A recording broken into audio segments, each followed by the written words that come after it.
Audio 3। पुस्तक का नाम गायत्री योग। लेखक वेदमूर्ति तपोनिष्ठ पंडित श्रीराम शर्मा आचार्य। कुंडलिनी को गुप्त शक्तियों की तिजोरी कहा जा सकता है। बहुमूल्य रत्नों को रखने के लिए किसी अज्ञात स्थान में परिस्थितियों में तिजोरी रखी जाती है और उसमें कई ताले लगा दिए जाते हैं ताकि घर या बाहर के अनधिकारी लोग उस खजाने में रखी हुई संपत्ति को न ले सके।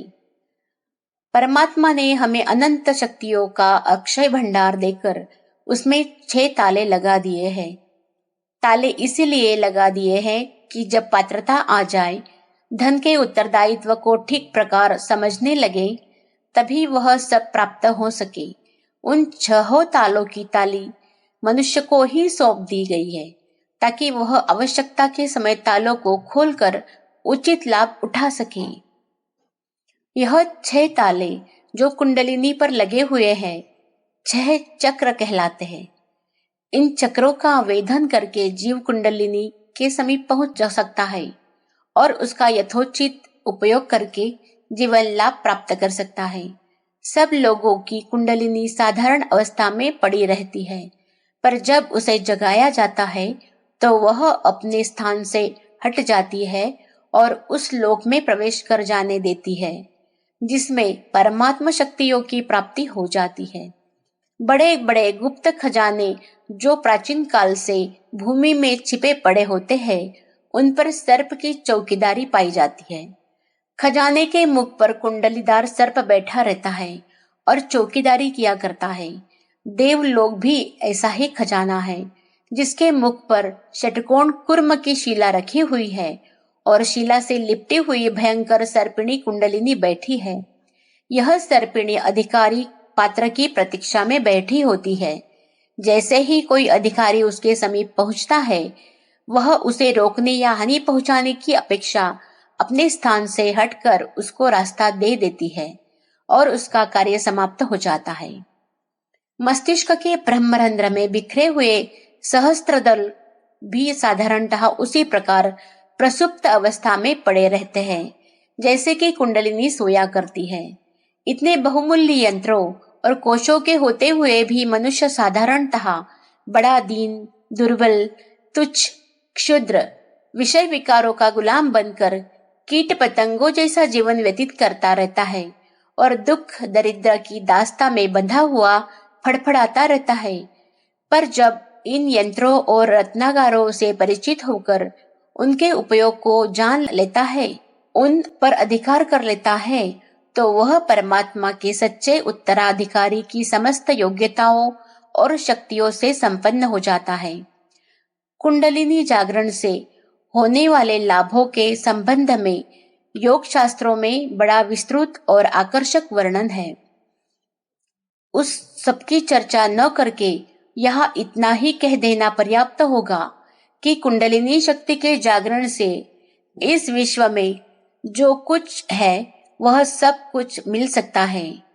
उसके लिए कोई वस्तु अप्राप्य नहीं रहती। षट चक्रों का जागरण। एतस्मात् जपान्नं ध्यानमग्नेन चेतसा जायते क्रमशश्चैव षट्चक्राणां तु जागृतिः। नूनं निश्चय ही ध्यानमग्नेन चेतसा, ध्यान में रत चित्त के द्वारा, एतस्मात् जपात, इस जप को करने से, क्रमशः धीरे धीरे, षट चक्राणाम, षट चक्र जागृति ही जायते, जागृत हो जाते हैं। षट चक्राणि यदैतानि जागृतानि भवन्ति ही षट सिद्धयो अभिजायन्ते चक्रे रेस्तेस्तदा नरम। ही निश्चय से, यदा जब, एतानि ये, षट चक्राणि षट चक्र, जागृतानि भवन्ति जागृत हो जाते हैं, तदा तब, नरम मनुष्य को, एते है चक्रों, इन चक्रों के द्वारा, षट सिद्धयः 6 सिद्धियां, अभिजायन्ते प्राप्त होती है। कुंडलिनी के शक्ति मूल तक पहुंचने के मार्ग में 6 फाटक है, अथवा यो कहना चाहिए कि 6 ताले लगे हुए हैं। यह फाटक या ताले खोल कर ही कोई जीव उस शक्ति केंद्र तक पहुंच सकता है। इन 6 अवरोधों को आध्यात्मिक भाषा में शट कहते हैं। सुषुम्ना के अंतर्गत रहने वाली 3 नाड़ियों में सबसे भीतर स्थित ब्रह्म नाड़ी से यह 6 चक्र संबंधित है। माला के सूत्र में पिरोए हुए कमल पुष्पों से इनकी उपमा दी जाती है। अन्यत्र दिए हुए चित्र में पाठक यह देख सकेंगे कि कौन सा चक्र किस स्थान पर है। मूलाधार चक्र योनि की सीध में, स्वादिष्ठान चक्र पेड़ों की सीध में, मणिपुर चक्र नाभि की सीध में, अनाहत चक्र हृदय की सीध में, विशुद्धाख्य चक्र कंठ की सीध में और आज्ञा चक्र भ्रुकुटी के मध्य में अवस्थित है। इनके ऊपर सहस्त्रार कमल है। सुषुम्ना तथा उसके अंतर्गत रहने वाली चित्रिणी आदि नाड़ियां इतनी सूक्ष्म है कि उन्हें साधारण नेत्रों से देख सकना कठिन है। फिर उनसे संबंधित यह चक्र तो और भी सूक्ष्म है। किसी शरीर को चीर-फाड़ करते समय इन चक्रों को नस नाड़ियों की तरह स्पष्ट रूप से नहीं देखा जा सकता, क्योंकि हमारे चर्मचक्षुओं की वीक्षण शक्ति बहुत ही सीमित है। शब्द की तरंगे, वायु के परमाणु तथा रोगों के कीटाणु हमें आंखों से दिखाई नहीं पड़ते, तो भी उनके अस्तित्व से इनकार नहीं किया जा सकता। इन चक्रों को योगियों ने अपनी योग दृष्टि से देखा है और उनका वैज्ञानिक परीक्षण करके महत्वपूर्ण लाभ उठाया है और उसके व्यवस्थित विज्ञान का निर्माण करके योग मार्ग के पथिकों के लिए उसे उपस्थित किया है। षट चक्र एक प्रकार की सूक्ष्म ग्रंथियां है जो ब्रह्म नाड़ी के मार्ग में बनी हुई है। इन चक्र ग्रंथियों में जब साधक अपने ध्यान को केंद्रित करता है तो उसे वहां की सूक्ष्म स्थिति का बड़ा विचित्र अनुभव होता है। वे ग्रंथियां गोल नहीं होती, वरन उनमें इस प्रकार कोण निकले होते हैं जैसे पुष्प में पंखुड़ियां होती है। इन कोण या पंखुड़ियों को पद्मदल कहते हैं। यह एक प्रकार के तंतु गुच्छक हैं। इन चक्रों के रंग भी विविध प्रकार के होते हैं, क्योंकि किसी ग्रंथि में कोई और किसी में कोई तत्व प्रधान होता है। इस तत्व प्रधानता का तत्स्थानिक रक्त पर प्रभाव पड़ता है और उसका रंग बदल जाता है। पृथ्वी तत्व की प्रधानता का मिश्रण होने से रक्त का रंग पीला, जल के मिश्रण से गुलाबी, अग्नि से नीला, वायु से शुद्ध लाल और आकाश से धुमेला हो जाता है। यही मिश्रण चक्रों का रंग बदल देता है। घून नामक कीड़ा लकड़ी को काटता हुआ चलता है तो उस काटे हुए स्थान की कुछ आकृतियां भी बन जाती है। इन चक्रों में होता हुआ प्राणवायु आता जाता है। उसका मार्ग उस ग्रंथि की स्थिति के अनुसार कुछ टेढ़ा मेढ़ा होता है।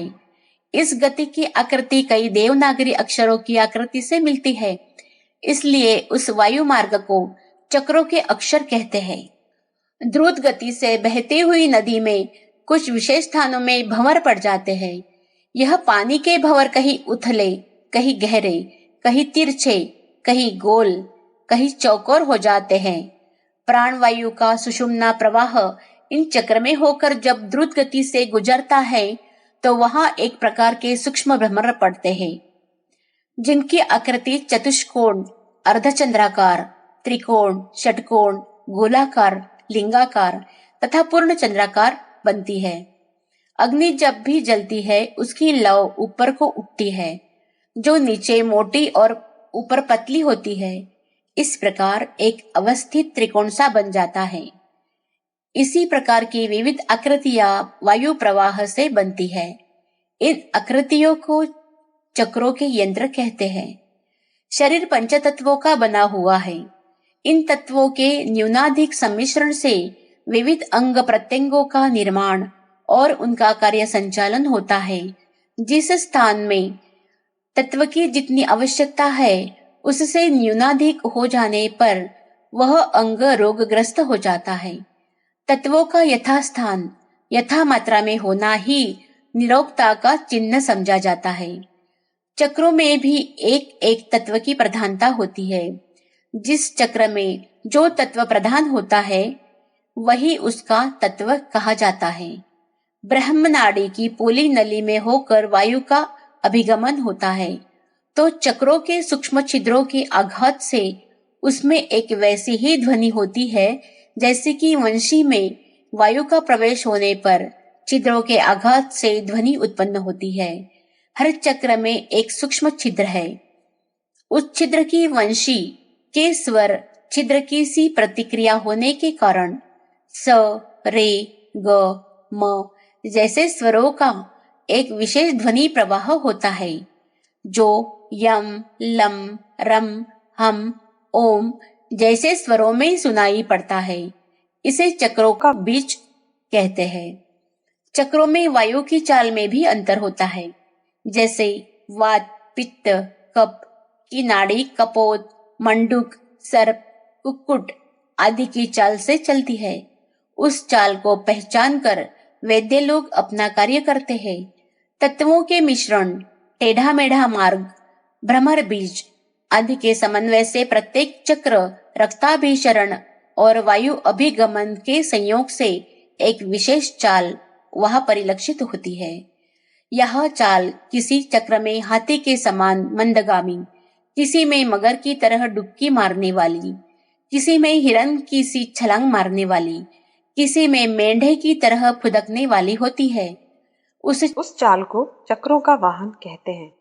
इन चक्रों में विविध दैवी शक्तियां सन्निहित है। उत्पादन, पोषण, संहार, ज्ञान, समृद्धि बल आदि शक्तियों को देवता विशेषों की शक्ति माना गया है। अथवा यो कहिए कि यह शक्तियां ही देवता है। प्रत्येक चक्र में एक पुरुष वर्ग की उष्णवीर्य और एक स्त्री वर्ग की शीतवीर्य शक्ति रहती है, क्योंकि ऋण और धन, अग्नि और सोम दोनों तत्वों के मिले बिना गति और जीवन का प्रवाह उत्पन्न नहीं होता। यह शक्तियां ही चक्रों के देवी देवता है। पंचतत्वों के अपने अपने गुण होते हैं। पृथ्वी का गंध, जल का रस, अग्नि का रूप, वायु का स्पर्श और आकाश का शब्द गुण होता है। चक्रों में तत्वों की प्रधानता के अनुरूप उनके गुण भी प्रधानता में होते हैं। यही चक्रों के गुण है।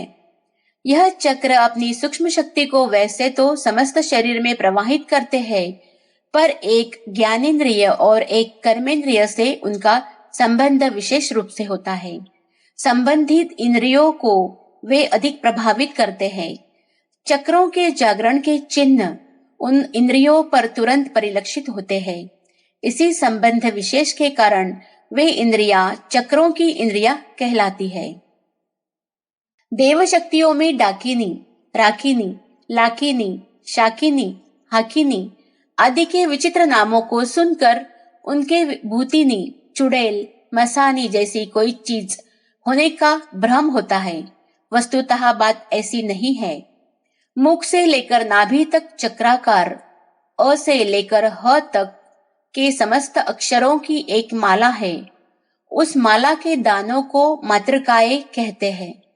इन मातृकाओं को योग दर्शन द्वारा ही ऋषियों ने देवनागरी वर्णमाला के अक्षरों की रचना की है। चक्रों के देव जिन मातृकाओं से झंकृत होते हैं, संबंध होते हैं, उन्हें उन देवों की देवशक्ति कहते हैं। ड, र, ल, क, श आदि आगे मातृकाओं का बोधक किन्हीं शब्द जोड़कर राकिनी, डाकिनी नाम बना दिए गए हैं। यही देव शक्तियां हैं। उपरोक्त परिभाषाओं को समझ लेने के उपरांत प्रत्येक चक्र की निम्न जानकारी को ठीक प्रकार समझ लेना पाठकों के लिए सुगम होगा। अब 6 चक्रों का परिचय नीचे दिया जाता है। मूलाधार चक्र, स्थान योनि, गुदा के समीप, दल 4, वर्ण लाल, लोक भूलोक, दलों के अक्षर बम, शम, शम, सम, तत्व पृथ्वी, तत्वबीज लम, वाहन ऐरावत हाथी, गुण गंध, देव ब्रह्मा, देव शक्ति डाकिनी, यंत्र चतुष्कोण, ज्ञानेन्द्रिय नासिका, कर्मेंद्रिय गुदा, ध्यान का फल वक्ता मनुष्यों के श्रेष्ठ, सर्व विद्या विनोदी, आरोग्य, आनंद चित्त, काव्य और लेखन की सामर्थ्य। स्वाधिष्ठान चक्र, स्थान पेड़ू, शिश्न के सामने, दल 6, वर्ण सिंदूर, लोक भुवः, दलों के अक्षर बम भम मम यम रम लम। तत्व जल, तत्व बीज बम, बीज का वाहन मगर, गुण रस, देव विष्णु, देव शक्ति डाकिनी, यंत्र चंद्राकार, ज्ञानेन्द्रिय रसना, कर्मेंद्रिय लिंग, ध्यान का फल अहंकारादि विकारों का नाश, श्रेष्ठ योग, मोह निवृत्ति, रचना शक्ति। मणिपुर चक्र, स्थान नाभि, दल 10, वर्ण नील, लोक स्वः, दलों के अक्षर डम ढम णम तम थम दम धम नम पम फम। तत्व बीज रम, बीज का वाहन मेंढा, गुण रूप, देव वृद्ध रुद्र, देव शक्ति लाखिनी, यंत्र त्रिकोण, ज्ञानेन्द्रिय चक्षु, कर्मेंद्रिय चरण, ध्यान का फल संहार और पालन की सामर्थ्य, वचन सिद्धि। अनाहत चक्र, स्थान हृदय, दल 12, वर्ण अरुण, लोक महः, दलों के अक्षर कम खम गम घम डम चम छम जम झम टम ठम। तत्व वायु, तत्व बीज यम, वाहन मृग, गुण स्पर्श, देव ईश रुद्र, देव शक्ति काकिनी, यंत्र षटकोण, ज्ञानेन्द्रिय त्वचा, कर्मेंद्रिय हाथ, फल स्वामित्व, योग सिद्धि, ज्ञान जागृति, इंद्रिय जय, प्रकाया प्रवेश। विशुद्धाकार चक्र, स्थान कंठ, दल 16, वर्ण धूम्र, लोक जनः, दलों के अक्षर अ से लेकर अहा तक 16 अक्षर। तत्व आकाश, तत्व बीज हम, वाहन हाथी, गुण शब्द, देव पंचमुखी सदाशिव, देव शक्ति शाकिनी, यंत्र शून्य गोलाकार, ज्ञानेन्द्रिय कर्ण, कर्मेंद्रिय वाक, ध्यान का फल चित्त शांति, त्रिकालदर्शित्व, दीर्घ जीवन, तेजस्विता, सर्वहित परायणता। आज्ञा चक्र, स्थान भ्रूमध्य, दल 2, वर्ण श्वेत, दलों के अक्षर ह क्षम, तत्व मह, तत्व बीज ओम, बीज का वाहन नाद, देव ज्योतिर्लिंग, देव शक्ति हाकिनी, यंत्र लिंगाकार, लोक तपह, ध्यान फल सर्वार्थ साधन। षट चक्रों में उपरोक्त 6 चक्र ही आते हैं, परंतु सहस्त्रार कमल या सहस्त्रदल को भी कोई कोई योग 7वां शून्य चक्र मानते हैं। उसका भी वर्णन नीचे दिया जाता है।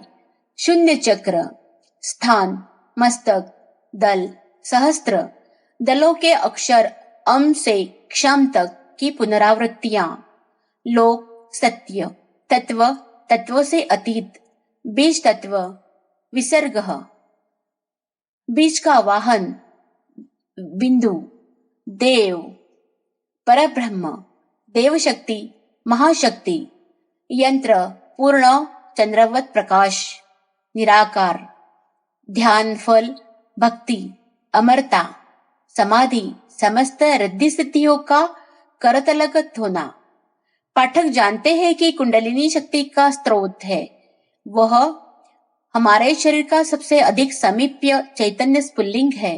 उसमें बीज रूप से इतनी रहस्यमय शक्तियां गर्भित है जिनकी कल्पना तक नहीं हो सकती। कुंडलिनी शक्ति के इन 6 केंद्रों में, षटचक्रों में भी उसका काफी प्रकाश है। जैसे सौर मंडल में 9 ग्रह है, सूर्य उनका केंद्र है और चंद्रमा, मंगल आदि उसमें संबंध होने के कारण सूर्य की परिक्रमा करते हैं।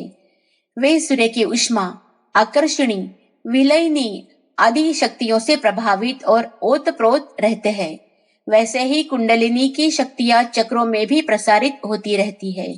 एक बड़ी तिजोरी में जैसे कई छोटे छोटे दराज है, जैसे मधुमक्खी के एक बड़े छत्ते में छोटे छोटे अनेक छिद्र होते हैं और उनमें भी कुछ अंश भरा रहता है, वैसे ही कुंडलिनी की कुछ शक्ति का प्रकाश चक्रों में भी होता है। चक्रों के जागरण के साथ साथ उनमें सन्निहित कितनी ही रहस्यमय शक्तियां भी जाग पड़ती है। उनका संक्षिप्त सा संकेत ऊपर चक्रों के ध्यान फल में बताया गया है। इनको विस्तार करके कहा जाए तो यह शक्तियां भी अद्भुत आश्चर्यों से किसी प्रकार कम प्रतीत नहीं होंगी।